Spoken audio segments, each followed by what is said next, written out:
Well, the latest attack on Ron DeSantis from President Trump is pretty low attack. See, the media are feeding this, including our media, including some elected Republicans. They're feeding this. They want to fight.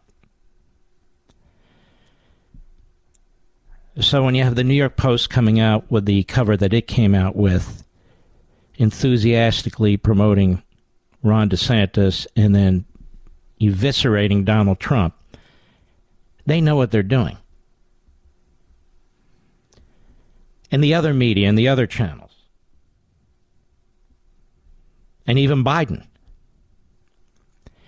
The difference is DeSantis isn't going to bite this hook, but Trump did.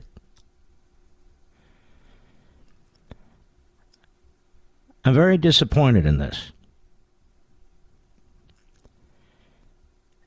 It's really incomprehensible to me.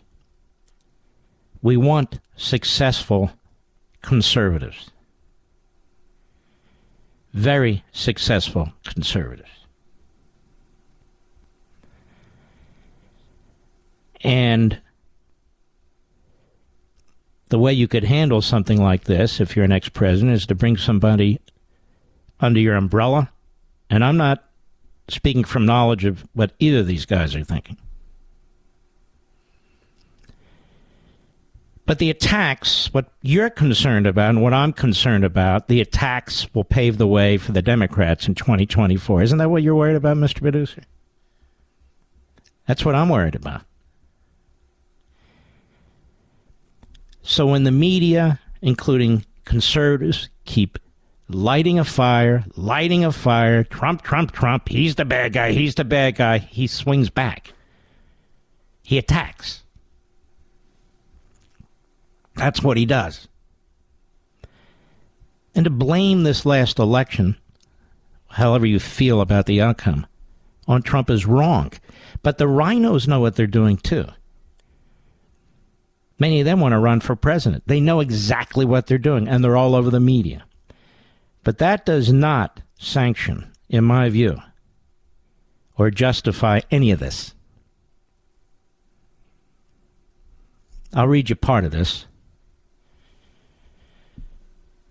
Now that the midterms are over and a success, News Corps, which is Fox, the Wall Street Journal, and the no longer great New York Post, I told you that they're going to, and it's not just them, is all in for Governor Ron DeSanctimonious, an average Republican governor with great public relations who didn't have to close up his state, but did, unlike other Republican governors whose overall numbers for Republican were just average, middle of the pack, including COVID, and who has the advantage of sunshine where people from badly run states up north would go no matter who the governor was, just like I did. Now, that's not exactly right, is it, America? Ron came to me in desperate shape in 2017. He was politically dead, losing in a landslide to a very good agricultural commissioner, Adam Putnam, who was loaded up with cash and great poll numbers. Ron had low approval, bad polls, and no money. But he said that if I would endorse him, he could win. I didn't know Adam, so I said, let's give it a shot, Ron. When I endorsed him, it was as though, to use a bad term, a nuclear weapon went off. Years later, they were the exact words that Putnam used in describing Ron's endorsement. He said, I went from having it made with no competition to immediately getting absolutely clobbered after your endorsement. That's not exactly true. I was in Florida. I was campaigning for Ron DeSantis. He was the conservative in the race. The establishment got behind Putnam, and it was a tough race, but it wasn't at all clear who would win that race. I'm just telling you.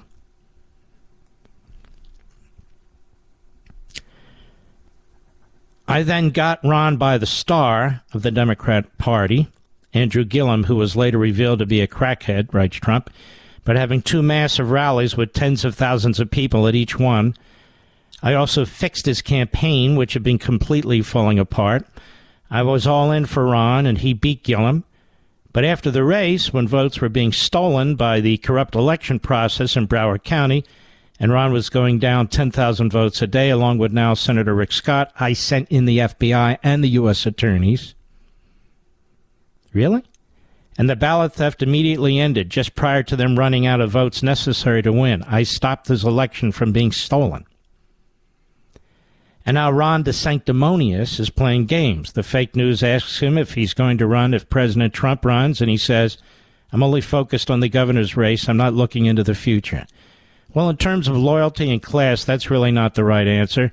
This is just like 2015 and 2016, a media assault, collusion, when Fox News fought me to the end until I won, and then they couldn't have been nicer or more supportive. The Wall Street Journal loved low-energy Jeb Bush, and a succession of other people as they rapidly disappeared from sight, finally falling in line with me after I easily knocked them out, one by one. We're in exactly the same position now. They will keep coming after us, MAGA, but ultimately we will win. Put America first and make America great again. I don't know what any of that has to do with Ron DeSantis at the end there.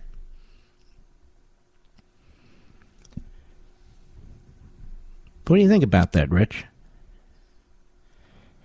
I don't know why President Trump keeps shooting himself in the foot. I don't know why. But I do know, as a matter of fact, that the media want this fight. Even some conservative media. Even some conservative politicians. But certainly the rhinos. And certainly the Democrats. And my concern is for the country. You'll notice that DeSantis isn't tweeting things about President Trump. You'll notice DeSantis isn't saying anything negative about President Trump. At all. At all. It's getting weirder and weirder by the day, quite frankly. Weirder and weirder and more concerning to me, because in the end we need to beat the Democrats. And I know that the media are sparking here, and I know that President Trump is taking the bait, and it's not good for him or anybody else, for that matter, who cares about liberty in this country.